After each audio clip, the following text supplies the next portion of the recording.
Aquí comienza el programa que siempre está del lado del buen periodismo y de la verdad. El mejor análisis siempre, en micrófono remoto, siempre encendido. Quienes me conocen a mí saben que yo en general soy muy mamerto, pero francamente es que la oreja roja se da garra. Si usted hace parte de la masa de gente que pasadas 3-4 semanas del paro nacional sigue firme, indignada, iracunda en las calles, seguramente habrá oído hablar de este nuevo medio bastante contestatario que es la oreja roja. Aunque bueno, realmente no es tan nuevo. En 2016, si no estoy mal, esa es la fecha en la que ya nos constituimos legalmente como una corporación, una entidad sin ánimo de lucro. La oreja roja se ha llegado a viralizar por sus contenidos que apelan a la indignación ciudadana, que están constantemente haciendo quedar muy mal al gobierno, que están denunciando abusos de la fuerza, que están en general respaldando además a algunos de los actores que están participando de la movilización social. En todo caso, están haciendo denuncia contra el establecimiento. Pero, ¿qué es en sí la oreja roja? Bueno, la oreja roja se define a sí misma como: la oreja roja es un medio digital colombiano de opinión e información general. Nuestra ideología es la promoción del debate entre ciudadanos con datos y argumentos. Bueno, vamos por partes. Este es un medio que dice que tiene una ideología, pero que la ideología es promover el debate entre ciudadanos. Entonces, bueno, ¿esto sí puede ser verdaderamente una ideología? ¿Qué es la ideología? Ideology should be glasses which distort. A ver, es que la ideología es una forma de ver el mundo, es un conjunto de ideas, es una suerte de lente que se tiene sobre la realidad. ¿Se podría decir, es correcto decir que promover el debate entre ciudadanos es un conjunto de ideas? ¿Esa es una forma en la que se ve la realidad? Eso puede ser un poco cuestionable, pero este medio sí está confesándonos que tiene una ideología. Por otro lado, hablan de un periodismo que es un poder para la gente, pero al mismo tiempo el medio está definiendo que el periodismo no es el cuarto poder. Claro, seguramente se refiere a que ellos creen en un periodismo que no está relacionado directamente con la clase política. Pero entonces sí es un mecanismo de poder el periodismo, sigue siendo un poder. Porque precisamente por definición el periodismo en sí mismo no tiene que ser un mecanismo de las élites, sino un servicio público, un servicio de la ciudadanía. Pero bueno, quizás me estoy precipitando mucho a juzgar, investiguemos este asunto bien. Lo que hicimos fue tomar 10 entradas de la sección Informo, que es una de las 3 secciones de la plataforma digital, y las sometimos a un riguroso análisis. Y esto fue lo que encontramos. De 10 noticias que estaban seguidas en las fechas del 10 al 16 de mayo de 2021, 7 eran escritas por hombres, una por una mujer, la cual era una noticia sobre el cuerpo de las mujeres, y 2 por el equipo de la oreja roja, que no tiene propiamente un género. 4 de las 7 noticias escritas por hombres eran del periodista Cristian Álvarez. Otras 2 estaban escritas por estudiantes y una por un hombre afrodescendiente. La mitad de las noticias estaban relacionadas explícita y directamente con el actual paro nacional. Otras 2 trataban de la Guardia Indígena. Otra de las noticias era la sentencia de 17 años a un integrante del ESMAD por un asesinato ocurrido en 2005. Esto apela ciertamente a la violencia policial, que es uno de los móviles de protesta en el paro nacional.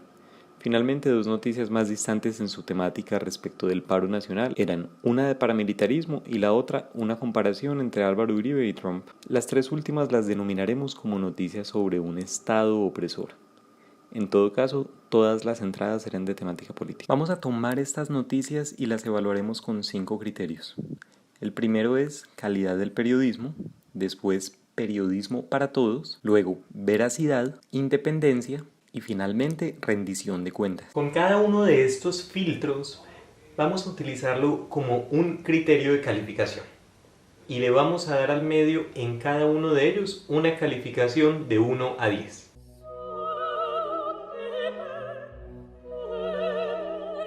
Cuando hablamos de calidad de periodismo, hablamos de la suficiencia de información para entender un hecho, una historia o un acontecimiento. Hay una complejidad, una objetividad, Una multiplicidad de voces que se ve representada en los diferentes puntos de vista y el respeto por los mismos. Hay humildad, hay ciertos criterios de autenticidad. Y pues por último, pero no más importante, está la proporcionalidad, que hace referencia a la representación responsable de toda la historia. Teniendo esta definición, veamos qué tanto aplican estos conceptos de la calidad del periodismo en algunas de las columnas. Tomemos un ejemplo de cada una de las categorías que ya establecimos. Tomemos por ejemplo esta que es de la categoría temática que tiene que ver con indígenas, que es una columna que se pregunta de dónde viene la valentía de la Guardia Indígena. En principio podría uno pensar que el contexto está claro.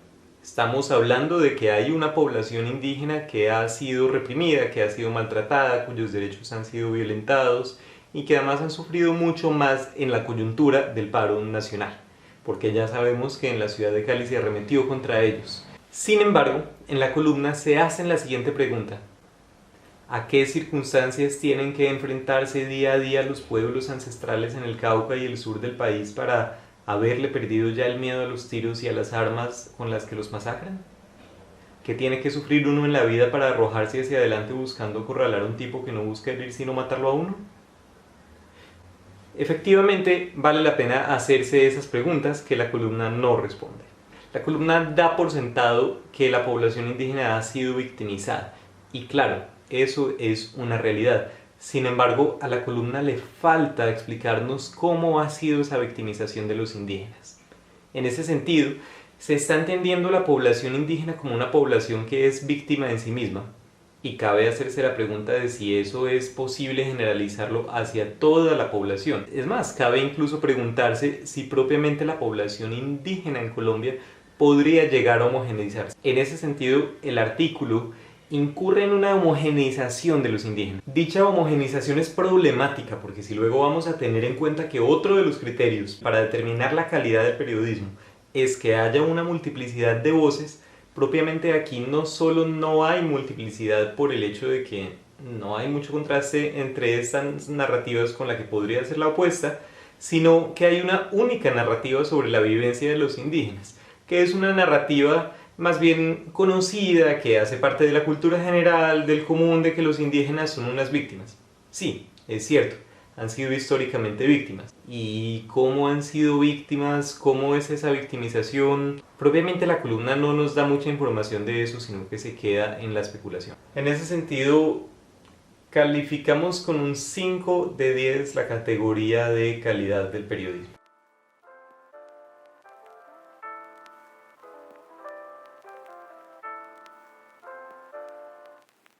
El concepto de periodismo para todos tiene una relación directa con la teoría de la interseccionalidad, un concepto introducido en las ciencias sociales por la jurista afroamericana Kimberly Crenshaw en 1989, el cual permite evidenciar los diferentes sistemas de opresión y sus consecuencias en los derechos humanos.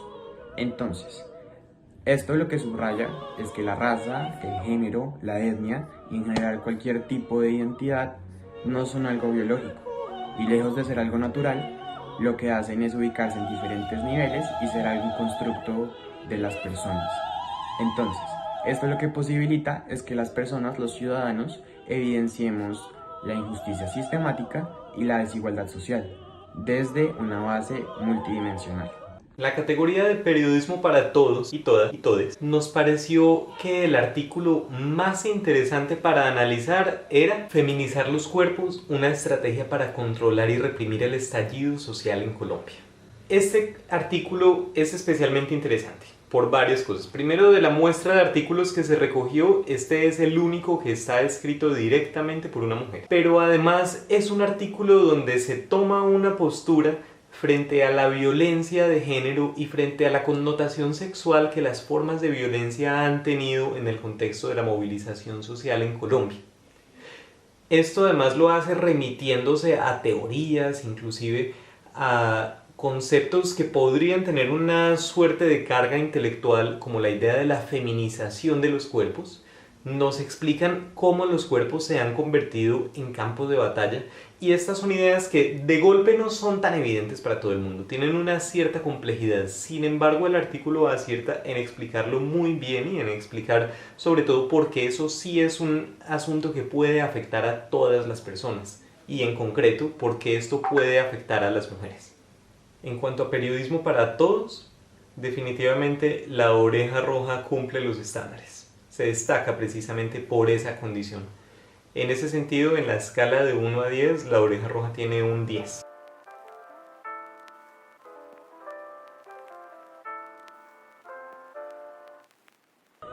Cuando hablamos de rendición de cuentas, hablamos de básicamente la función del periodista de perro guardián, como muchos lo llaman. Es cuando como periodistas observamos todas las relaciones de poder que hay presentes en las esferas políticas y en las altas esferas. Entonces, como periodistas, controlamos, observamos y vigilamos todo lo que sucede, todos los acontecimientos, todas las relaciones entre cargos públicos y funcionarios. Esto sucede en 3 niveles. El primero es el periodismo de control original, que es, como ya les mencioné, cuando como periodistas vigilamos las relaciones de poder y los cargos públicos. Está también el tipo de control interpretativo, que es cuando interpretamos o analizamos información de carácter público y tomamos esto como materia base para el estudio. Y por último está el estudio de casos que ya se encuentran presentes. Es cuando el periodista y en la labor acompañamos procesos ya existentes de entidades que se dedican específicamente a esta rendición de cuentas y a este control de información, como lo son la Fiscalía u otras entidades públicas. Evidentemente, La Oreja Roja tiene muy clara su función de ser un perro guardián. La Oreja Roja ha hecho mucho eco de los abusos de la fuerza pública, de las equivocaciones del gobierno, de distintas formas de opresión y de violencia que existen en la sociedad colombiana. Ha reivindicado además a aquellos actores que precisamente han sido victimizados y han sido oprimidos, y no está del lado de la autoridad. Ha sido una voz completamente crítica y completamente tajante. Sin embargo, este ejercicio de ser un perro guardián está cargado de contenido de orden ideológico. Es decir, La Oreja Roja muy claramente toma partido. Repasemos nuevamente. El medio se refiere a las acciones de las poblaciones indígenas como literales hazañas.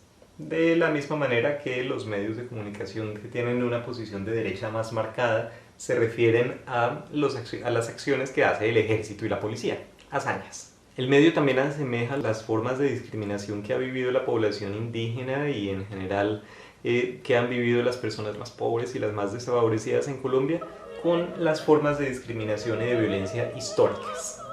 Ahora bien, las 3 formas del periodismo de control están claramente presentes en el trabajo de La Oreja Roja. Por ejemplo, hay un artículo de corte judicial sobre una investigación en curso, que es aquella en la que se condenó a una persona del SMAT por un delito cometido en el año 2005. De hecho, La Oreja Roja fue uno de los pocos medios que le dio visibilidad a ese acontecimiento. Quizás el ejemplo más evidente de periodismo de control interpretativo es el artículo de análisis comparado entre la política de Álvaro Uribe y de Donald Trump, donde se refieren no solo a su política exterior, sino fundamentalmente a lo que ambos personajes llegaron a significar para su propio país y, por ejemplo, cómo ambos tienen una relación con la ciudadanía, con la clase política y con las redes sociales. Y el periodismo de control original, digamos el más puro, el más propiamente dicho, es bastante evidente en La Oreja Roja. Pues La Oreja Roja debe su fama a que ha sido uno de los medios más vehementes en denunciar todo tipo de infracciones cometidas por el Estado y la fuerza pública, e inclusive en advertirle a la ciudadanía cómo prepararse para responder a esas posibles amenazas. La Oreja Roja además es recurrente en señalar corrupción, en señalar formas de discriminación y sobre todo en señalar las formas de represión contra la movilización social. Sin embargo, seguimos considerando que este ejercicio de vigilar el poder presente en La Oreja Roja sigue estando profundamente sesgado. Creemos que pierde cierta legitimidad, que pierde cierta calidad al vigilar el poder, pues tiene una lente bastante limitada en cuanto a cuáles son los actos en concretos que está dispuesta a denunciar. Siendo así, en cuanto a periodismo de control, Calificamos a La Oreja Roja con un 8.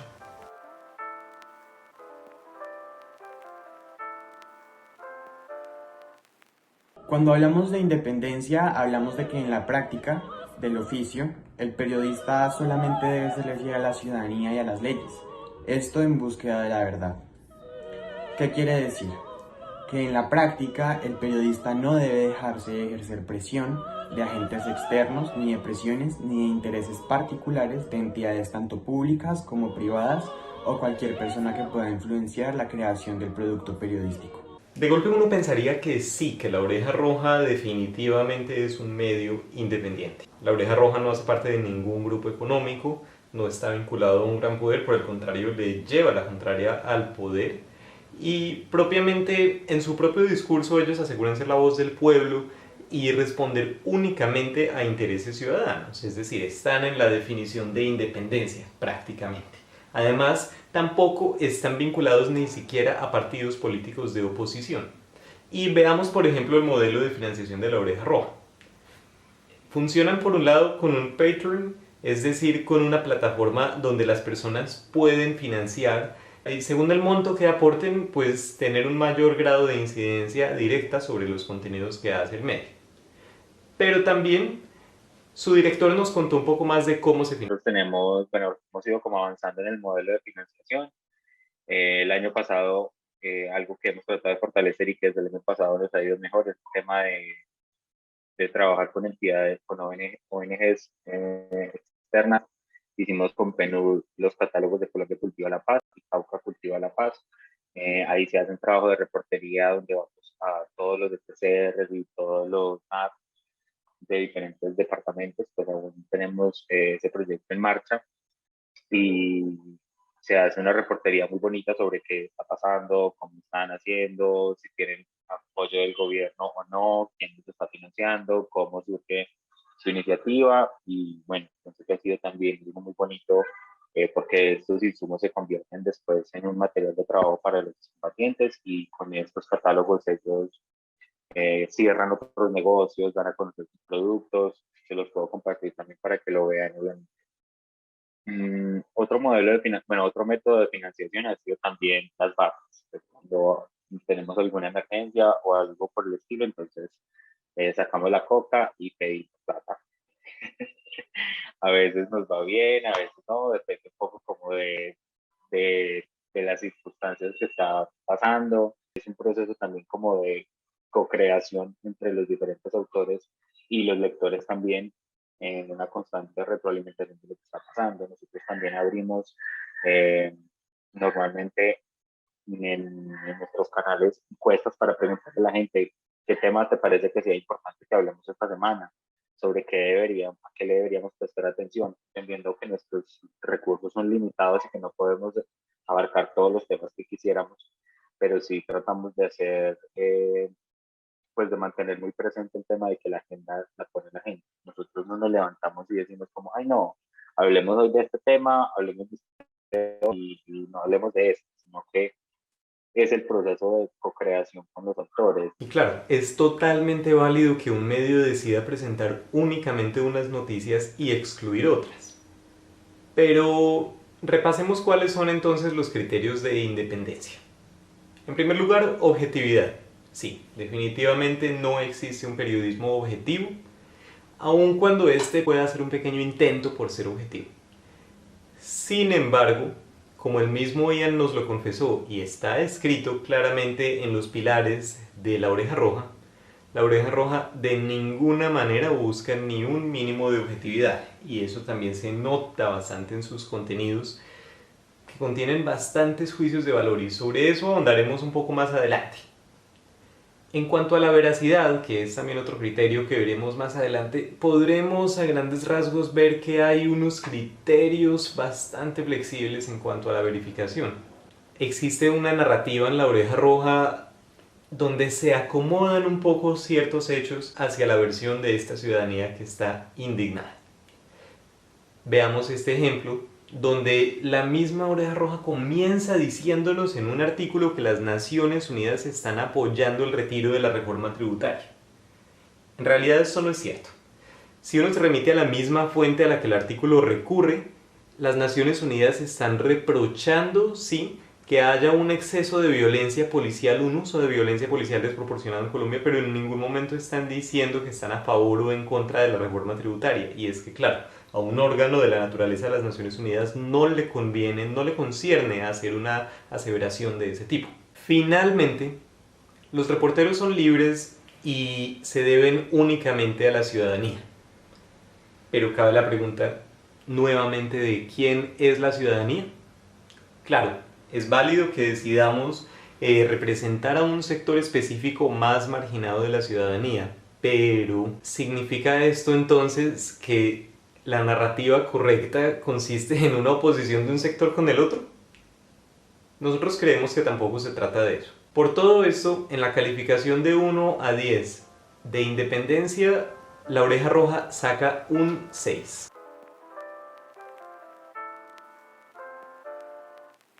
Cuando hablamos del concepto de verificación, hablamos de en general todo lo que tiene que hacer un periodista en la práctica para corroborar y rectificar la información a proporcionar en las piezas. Estos procesos y esta definición obedecen a unos criterios también en particular ya establecidos. Está nunca dar nada por sentado, nunca añadir nada que no esté, trabajar desde la humildad, ser transparente en todos los medios posibles y pues por supuesto confiar en el trabajo propio como periodista. Estos criterios es importante tener en cuenta que también obedecen a unos métodos por los cuales es posible que se lleven a cabo. Está el test de veracidad, que es cuando la información que proporcionamos responde a los interrogantes mínimos. Está la edición escéptica también, por supuesto, que es la rigurosidad en la construcción de información relevante en nuestras piezas. Nunca dar nada por sentado, que es desconfiar de todas las fuentes sin importar su procedencia y corroborar que sean oficiales y que proporcionen información de calidad. Y por último, desconfiar en las fuentes anónimas, o que el periodista y que en el oficio nos indaguemos el por qué el interés de una fuente anónima en nuestro trabajo, por qué la fuente anónima tiene que estar relacionada con el trabajo del periodista o con la realización de una pieza en especial. Entonces el primer criterio para la verificación es la edición escéptica. No dar por sentado que necesariamente nuestras fuentes nos están diciendo toda la verdad. Si nos remitimos a lo que decíamos anteriormente y observamos nuevamente cómo este medio cubre temas que tienen que ver con población indígena, definitivamente parecen ser un poco flexibles en este sentido. Pues los artículos de opinión dan por sentado que los indígenas necesariamente ni siquiera es que estén diciendo la verdad, pues no se están remitiendo directamente a estos testimonios, pero dan por sentado que son necesariamente unas víctimas. Claro, reitero, no es que no lo sean, no es que la población indígena no haya sido victimizada, sin embargo, también podrían existir algunos argumentos para pensar que los indígenas podrían llegar a ser victimarios. De hecho, en esta misma movilización también ha habido alguna población que de manera válida e incluso que ha procedido sin violencia, ha llegado a sentirse victimizada por la población indígena. Por otro lado, en varias ocasiones en los artículos que identificamos, el medio no solamente se vale de fuentes que son anónimas, sino que no es demasiado específico en cuáles son las fuentes de su información. Reitero, hay una cierta flexibilidad en los criterios de verificación. La dicotomía que se plantea en muchos de los artículos, que implica la división de la sociedad colombiana entre el bien y el mal, o entre un agente de bien paramilitar y un pueblo que ha sido victimizado y oprimido, da muchas cosas por sentado. Da por un lado una inocencia total de ese pueblo oprimido, asume que esta clase alta necesariamente está completamente compuesta de los paramilitares y en general recurre a una serie de generalizaciones poco juiciosas, las cuales desestiman la seriedad de los argumentos que se están planteando, aun cuando se trata de una temática ciertamente seria. Finalmente, reitero que si bien se trata de un ejercicio periodístico de opinión y en ese sentido, el periodismo de opinión puede perfectamente valerse de juicios de valor y en efecto sustentar posiciones personales, Precisamente el periodismo de opinión, en la medida que es un ejercicio argumentativo, debería también tener en cuenta que existen contraargumentos para su propia posición. En este sentido, La Oreja Roja se queda muy corto, pues estos contraargumentos no aparecen en aquellos artículos donde existe una opinión muy explícita. El artículo Así avanza el paro, que tiene tinte de reportaje, incurre significativamente en algunos errores. El artículo da por sentado que las Naciones Unidas apoyan el paro nacional por el hecho de estar condenando la violencia. Aquí ya hay un problema. Condenar la violencia es algo en lo que todos podemos estar de acuerdo y eso no implica necesariamente estar en la misma línea narrativa del paro nacional. Una persona que condene la violencia podría estar en desacuerdo con que haya un paro nacional e inclusive con los móviles del mismo paro nacional. Por otro lado, el artículo no hace ninguna mención a aquellos actos cometidos por la ciudadanía. El artículo se descarga en reproches y en denuncias a los excesos cometidos por parte de la fuerza pública, lo cual es correcto y efectivamente es algo en lo que quizás han fallado muchos de los grandes conglomerados de medios de comunicación. Sin embargo, por el hecho de que estos otros medios hayan fallado, no se trata entonces de que debamos pasarnos al lado opuesto y reducir la complejidad del asunto, porque precisamente se está casi que llegando a desconocer la propia agencia que tiene la población que está manifestándose.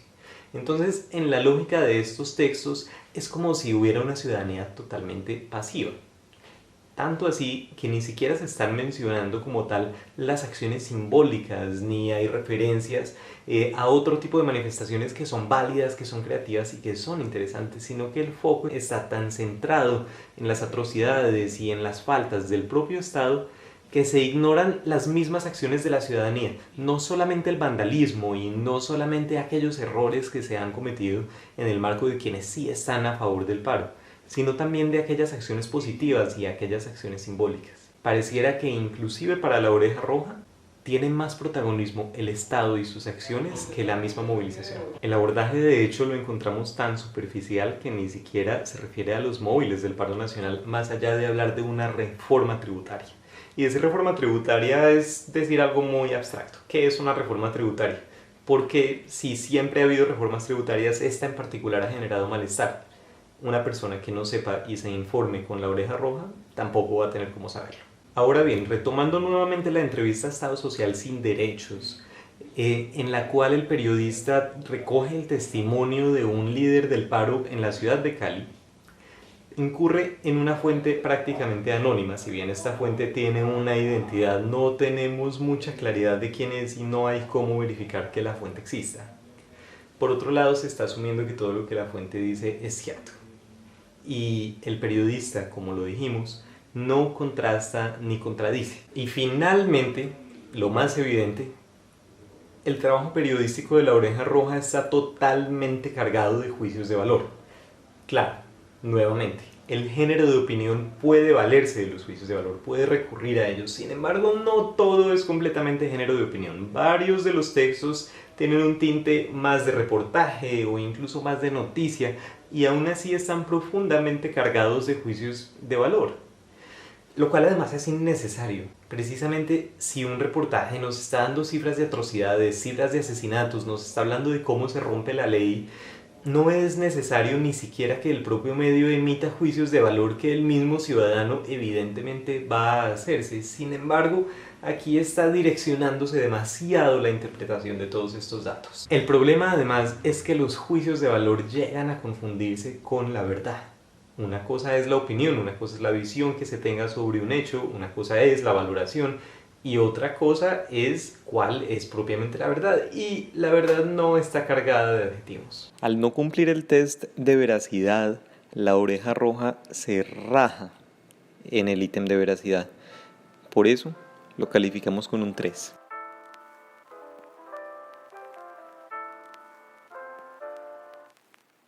Si sumamos todas las calificaciones, de una máxima nota posible de 50 puntos, La Oreja Roja saca un 3,2. Si no existiera un medio como La Oreja Roja, habría que crearlo. Colombia necesita un periodismo incluso que sea contestatario y sobre todo que sea capaz de ir contracorriente.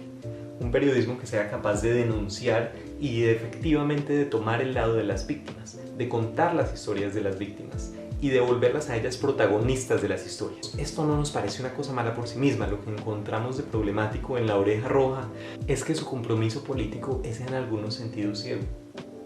Hacen una apuesta ideológica casi dogmática, pues reducen, como decíamos, los problemas de Colombia a una división entre el bien y el mal. Y esta visión maniqueísta hace que también se reduzca muchísimo la complejidad de las historias reales de las víctimas. En ese sentido, estas son unas historias que no están suficientemente documentadas en La Oreja Roja.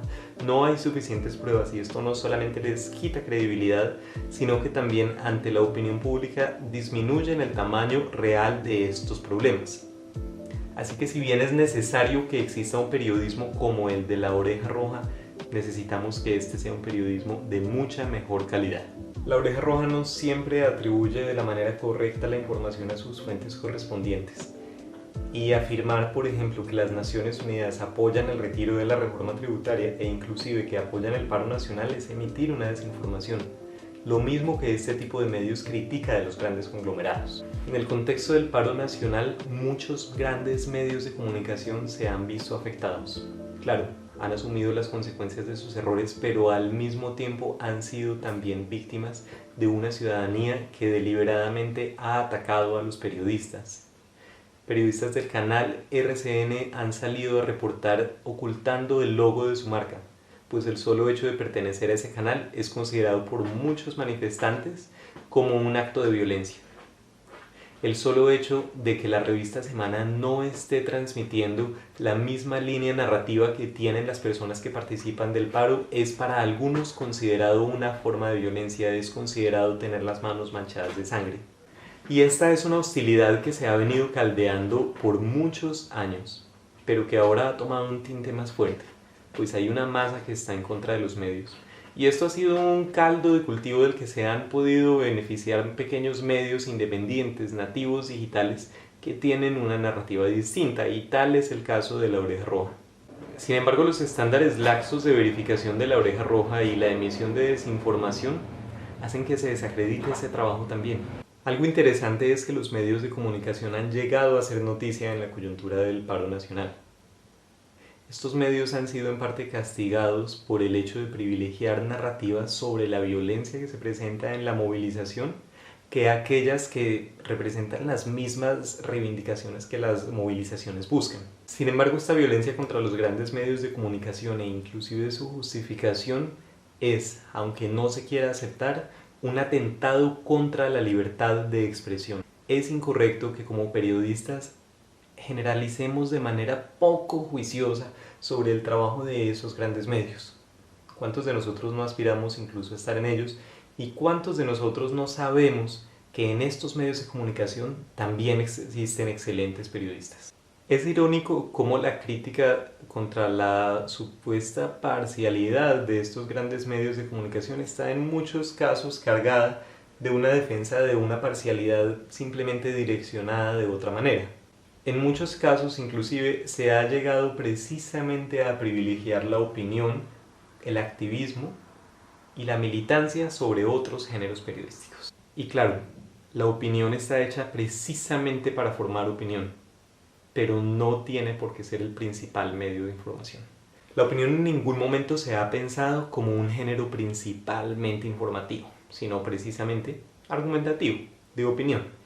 Y sepámoslo, las opiniones pueden contradecirse y ciertamente relativizarse. El 28 de abril, cuando comenzó el paro nacional de 2021, La Oreja Roja tenía 170.000 seguidores en Instagram aproximadamente. Hoy, 20 de mayo de 2021, La Oreja Roja está a punto de llegar a 500.000 de seguidores. Sin embargo, la crítica no podemos hacerla únicamente contra los medios de comunicación, sino que nos la tenemos que hacer a nosotros mismos como audiencia. No podemos simplemente defender unos medios de comunicación y criticar otros por el solo hecho de que estos nos digan lo que queremos escuchar.